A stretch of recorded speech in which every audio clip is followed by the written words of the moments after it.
Halo, apa kabar Anda semua? Semoga selalu dalam keadaan sehat walafiat. Saya kembali seperti biasa ngajak Anda ngobrol dengan Bung Rocky meskipun Anda hari libur.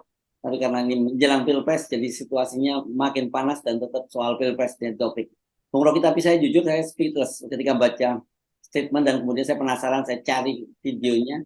Ternyata benar tuh Presiden Jokowi ngomong bahwa dia punya semua data intelijen dari partai politik dan dia tahu kemana arahnya itu. Itu pasti berkaitan dengan capres dan cawapres karena konteksnya video itu adalah berkaitan dengan soal kepemimpinan nasional pada tahun 2024 nanti. Ini namanya skandal nih, karena Presiden memanfaatkan aparatnya untuk memata-matai organisasi sipil.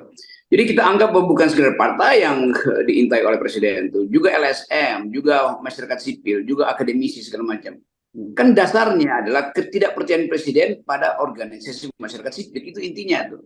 Jadi kita membayangkan bagaimana Presiden menyuruh aparat intelijen untuk mengintai pembicaraan, jangan-jangan WA grup juga diintai oleh Presiden kan. Ini sebetulnya satu pelanggaran, ya pelanggaran, bukan lagi pelanggaran etis, tapi satu skandal yang menyebabkan orang menganggap bahwa ya kalau begitu buat apa? Dan pun dia lembaga perdata tuh ruang itu kedap itu. Itu artinya ada orang presiden di situ, entah sebagai kader yang disisipkan di situ, entah dimonitor lewat CCTV segala macam. Jadi yang kita sebut sebagai ruang publik akhirnya dipantau dan diintai oleh presiden. Itu tidak sopan, bukan sekedar kacau atau berbahaya secara politik, tapi juga tidak sopan kan, mengintai kamar tidur partai itu. Jadi ini bahayanya seorang presiden yang bahkan dia pamerin pengetahuan dia. Nggak ada dalam tradisi politik kecuali negara-negara otoriter, fasisme atau komunisme Cina itu yang memantau dan memindai profil dari tokoh-tokoh politik publik kan. Itu intinya yang kemarin juga kita dikejutkan dengan berita bahwa Menteri Pertahanan Cina itu nggak tahu di mana sekarang tuh, kena ditegur atau dapat sanksi dari Xi Jinping oleh Presiden Cina. Sekarang Presiden Indonesia memanfaatkan cara-cara Xi Jinping, kan itu artinya Presiden mengikuti cara-cara Cina untuk memantau politik kan. Jadi kita adalah negara yang sebetulnya otoriter. Dalam soal penggusuran Rempang juga kelihatannya Presiden Jokowi mengikuti cara Xi Jinping. Nggak boleh ada bangunan yang menghalangi kalau udah diputuskan untuk infrastruktur. Itu cuma Cina yang lakukan begituan kan. Semua digusur aja tuh. Jadi kita lihat pola yang nanti orang nuduh lagi nih menyamakan presiden dengan presiden Cina. Tetapi pola itu diikuti atau terjadi. Dan dalam komparatif politik orang membandingkan tipe Pak Jokowi itu seperti apa? Seperti Xi Jinping, yaitu memantau perilaku politik partai dan menyuruh untuk membongkar segala aspek ruang sosial yang menghalangi investasi itu. Jadi mirip sebetulnya itu, walaupun Indonesia mengklaim demokratis, tapi perilaku presiden itu perilaku yang otoritarian dan tidak ada moral politik di situ tuh. Ya, kita mau tunggu bagaimana misalnya kader-kader atau buzzer-buzzer beliau itu membela diri. Itu nggak boleh presiden itu bahkan memamerkan pengetahuan dia. Jadi dia ancam sebetulnya. Kita tahu ya kelakuan Anda di dalam ruang rapat atau bahkan di ruang keluarga atau di ruang privat seorang ketua partai. Jadi ini bahayanya kalau presiden mengintai semua hal, maka berlakulah prinsip yang sering kita sebut sebagai Orwellian politics. Apa namanya, the big brother is watching you, kan itu kalimat pertama dalam 1984, novel yang menggambarkan otoritarian bahkan totalitarianisme. Jadi kalau orang tanya apa jenis rejim Indonesia, totalitarian. Karena pembicaraan publik, pembicaraan demokratis dipantau oleh presiden. Apa pentingnya presiden memantau itu? Kalau bukan untuk menakut-nakuti. Ya. Ini dan anehnya kemudian respon-respon dari partai politik gitu ya, yang merasa, ya terutama partai-partai pendukung pemerintah gitu, yang menganggap bahwa ya itu wajar saja, logis saja kalau presiden pun tahu soal itu. Bahwa presiden itu ngerti soal data, punya laporan data intelijen, yes. Itu memang hak dan apanya ya, hak dari seorang presiden itu untuk mengambil kebijakan. Tapi kalau intelijennya itu untuk partai politik kan ini berarti bahaya sekali gitu. Jadi bayangkan misalnya ketua partai mengatakan hal semacam itu wajar. Lo Anda ketua partai, Anda nggak jaga rahasia partai dan Anda nggak menghormati hak dari konstituen Anda dong kalau begitu. Ini juga ketua-ketua partai yang dulu juga sebetulnya kan. Lo nggak boleh itu dilakukan dalam sifat kerahasiaan partai politik. partai politik itu menyimpan rahasia konstituennya, nggak boleh dibocorkan pada presiden. Sangat mungkin juga itu dibocorkan. Kenapa? Ya karena ketua partainya juga jadi tawanan politik presiden kan. Jadi hilang sebetulnya yang kita sebut sebagai prinsip check and balances itu. Partai yang beroperasi di DPR mestinya jadi watchdog. Dia mestinya menggonggongi presiden tuh. Bukan mulutnya dia serahkan pada presiden untuk di apa namanya di kerangkeng apa namanya itu Diberangus, apa namanya itu diberangus. Ya. ya ya diberangus itu kan. Jadi sebetulnya ketua-ketua partai ini menyodorkan diri untuk ditutup mulutnya oleh presiden. Lalu ngapain jadi partai kalau nggak bisa mengucapkan sesuatu kepentingan publik? Kan pada akhirnya partai-partai itu jadi tawanan presiden juga. Nah sekarang kita mengerti kenapa Presiden Jokowi dengan mudah itu mengalih-alihkan energi koalisinya. Nah sekali lagi ini buruk sekali itu. Saya kira cuma presiden yang nggak ngerti demokrasi, ketua-ketua partai juga nggak ngerti demokrasi.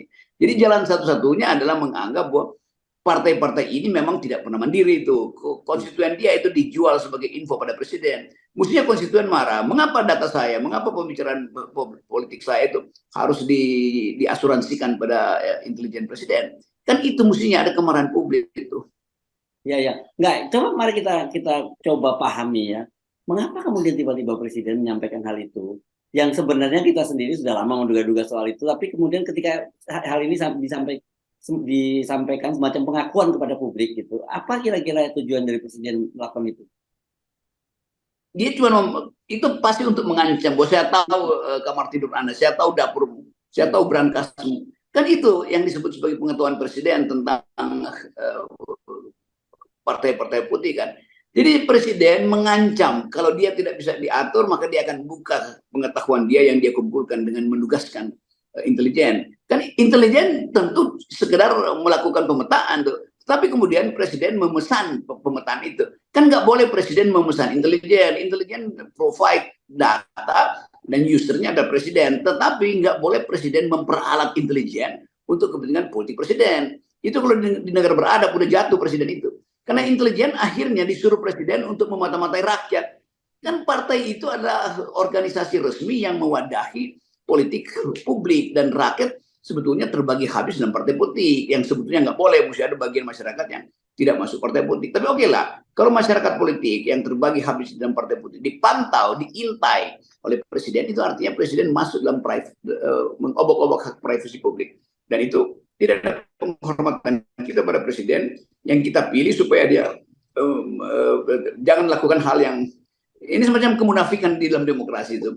Presiden menginginkan pemilu yang bersih, adil dan jujur, sementara dia mengendalikan isi kepala atau keputusan-keputusan partai politik yang dia intai. Kayak itu nggak fair atau yang nggak beradab lah gampangnya. Ya, ya. Dan kalau kita begini nih, tadi ada menyatakan dalam negara demokrasi sudah jatuh, orang pasti akan merujuk pada kasus skandal Watergate ya di Amerika Serikat ya, Bung Rocky. Dan dalam kasus skandal Watergate yang digunakan oleh Pak Nixon itu bukan lembaga organ intelijen resmi gitu ya. Ya itu pada waktu kita mulai membahas isu hari ini, kita teringat pada Sadap Menyadap tuh.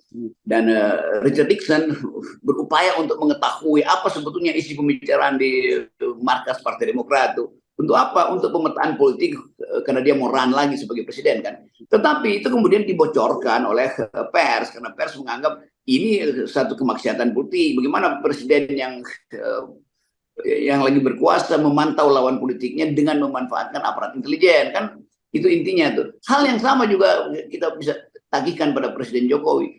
Anda di ujung masa kepemimpinan Anda ngapain Anda mesti ngancam-ngancam partai politik. Tetapi lebih dari itu, kalau di Amerika ya Partai Demokrat langsung bereaksi. Kalau di sini justru partai-partai yang menyatakannya wajar kalau kami diintai itu. Wajar kenapa? Kan mesti kalian protes. Presiden tidak boleh mengintai partai putih karena otonomi partai itu ada pada konstituennya, bukan pada kepentingan presiden. Jadi betul-betul konyol nih. Udah presidennya konyol, ketua partai juga konyol, maka ketemulah konyol sama konyol.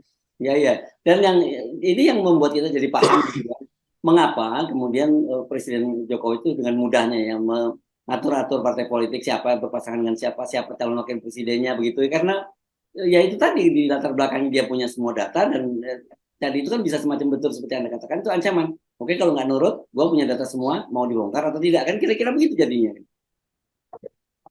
Sebetulnya kita udah deteksi itu ketika Presiden Jokowi terlihat mampu untuk pindah-pindahin atau mengubah arah koalisi. Artinya kita tahu bahwa oke, presiden pegang sprindik kepada satu orang ketua partai misalnya. Nah, sekarang lebih gila lagi tuh, presiden membuka suara dengan mengatakan saya mengendalikan partai loh. Jadi buat apa ada kongres partai? Buat apa ada munaslup? Buat apa ada proksi-proksi di dalam pembentukan koalisi? Kalau presiden anggap bahwa dia bisa rubah sendiri, dia bisa rubah lagi kok koalisi-koalisi itu. Jadi terlihat koalisi yang ada sekarang itu bukan koalisi yang didasarkan pada satu kesatuan atau kesamaan visioner di antara partai-partai. Tetapi tergantung apakah koalisi ini melihat potensi untuk diganggu atau tidak diganggu oleh presiden kan. Jadi koalisi bisa bubar kalau mereka tahu bahwa mereka tidak direstui presiden karena presiden mengetahui isi dan arah dari koalisi. Bahkan presiden bisa bilang, si ini memang saya suruh supaya berkoalisi dengan partai si Anu supaya si Anu jadi presiden. Tapi nanti saya akan ambil alih lagi ketika si Anu itu kurang taat atau kurang mampu untuk menjamin legasi saya. Jadi penganu-anuan ini yang menyebabkan demokrasi kita itu robek sebetulnya. Dari awal udah robek. Ketika presiden mengatakan saya akan cawe-cawe di dalam politik, itu udah robek. Tetapi kalangan relawan presiden menganggap ya itu memang hak presiden. Artinya relawan juga nggak ngerti bahwa negara ini mesti disusun dengan peradaban demokrasi, dengan nilai-nilai kesipilan. Ini presiden itu mengabaikan civilian value, mengabaikan bahkan civility itu, keberadaban di dalam demokrasi nggak dimengerti presiden. Ngapain presiden harus bahkan memamerkan bahwa saya tahu? Itu artinya bahkan tanggal keputusan dibuat dia tahu. Jangan-jangan notulen partai lebih dulu tiba di meja presiden sebelum rapat partai dimulai udah ada notulen dan kesimpulannya. Ya, dan di luar itu yang saya kira yang juga jadi pemahaman kita semua kan Presiden Jokowi tidak menyebut hanya data intelijen, tapi juga data lembaga survei dan sebagainya yang semua dia punya. Jadi artinya sebenarnya ini secara tidak langsung Presiden ngomong, gue udah punya data, semuanya mau intelijen, mau survei, mau apa, sebenarnya mau gue bikin merah hitamnya negara ini ya tergantung sama gue. Kira-kira itu kan sebenarnya yang kita sampaikan Presiden ya. Itu yang kita sebut keangkuhan seseorang yang di akhir masa jabatannya tidak merasa aman dengan reputasi dia kan. Kalau Jokowi rasa aman, dia mesti bilang silahkan kalian teruskan demokrasi, beri saya kritik kalau saya tidak menjalankan konstitusi, bahkan silakan impeach saya. Sekarang dia pamer bahwa dia masih bisa kendalikan.